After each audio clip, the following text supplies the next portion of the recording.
Hello viewers, আসসালামু আলাইকুম। Welcome back again my new video. সবাই কেমন আছেন? আশা করি আলহামদুলিল্লাহ সকলে ভালো আছেন। ভিউয়ার্স, আজকে আমি যে সম্পর্কে কথা বলবো তা হচ্ছে পরীক্ষা স্থগিত হওয়া ব্যাচ এইচএসসি 2024 ব্যাচ সম্পর্কে। তো চলুন সেই ব্যাচ সম্পর্কে কিছু কথা শোনা যাক। ভিউয়ার্স, পরীক্ষা স্থগিত হওয়া ব্যাচের মধ্যে এইচএসসি 2024 ব্যাচ একটি অন্যতম ব্যাচ। কেননা এই ব্যাচ এইচএসসি পরীক্ষা পর্যন্ত মোট 4টি বোর্ড পরীক্ষা পেয়েছে এ পর্যন্ত, যথা পিএসসি, জিএসসি, এসএসসি ও এইচএসসি পর্যন্ত। তো এইচএসসি পরীক্ষা পর্যন্ত তাদের মোট যে কয়টি বোর্ড পরীক্ষা তারা দিয়েছে, এর মধ্যে এই ব্যাচের প্রায় 3টি বোর্ড পরীক্ষার সময় তাদের পরীক্ষা স্থগিত হয়েছে।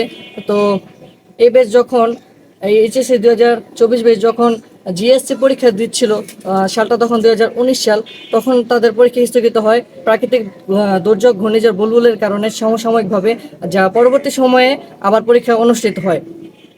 এইচএসসি 2024 ব্যাচ যখন আবার এসএসসি পরীক্ষা দেয় 2022 সালে, তখনও তাদের পরীক্ষা স্থগিত হয়েছিল, যদিও করোনার কারণে বা করোনা মহামারীর কারণে তারা তাদের পরীক্ষার স্বাভাবিক সময়টা পেছানো হয়েছিল। এসএসসি পরীক্ষা মূলত বছরের শুরুতে, ফেব্রুয়ারি মাসের শুরুতে হয়ে থাকে, কিন্তু করোনা মহামারীর কারণে এ ব্যাচের 2022 সালে এসএসসি পরীক্ষার্থীদের পরীক্ষার স্বাভাবিক সময়টা কিছুটা সামনের দিকে অগ্রসর করা হয়েছিল, যা ফেব্রুয়ারিতে না হয়ে জুন মাসের দিকে হয়েছিল, কিন্তু হওয়ার কথা ছিল কিন্তু হয়নি। সিলেটে বন্যা হওয়ার কারণে, প্রাকৃতিক দুর্যোগের কারণে এসএসসি 2022 সাল পরীক্ষার্থীরা তাদের পরীক্ষাগুলো স্থগিত করা হয়েছে, যা সেপ্টেম্বর মাসে অনুষ্ঠিত হয়েছিল। একইভাবে 2024 সালে যারা এইচএসসি পরীক্ষার্থী বা এইচএসসি পরীক্ষা দিচ্ছিল, ঠিক তখনই তাদের চলমান পরীক্ষা স্থগিত হয়। এই কোটা আন্দোলনকে কেন্দ্র করে বা কোটা সংস্কার আন্দোলনকে কেন্দ্র করে তাদের পরীক্ষা সাময়িকভাবে স্থগিত রাখা হয়েছে।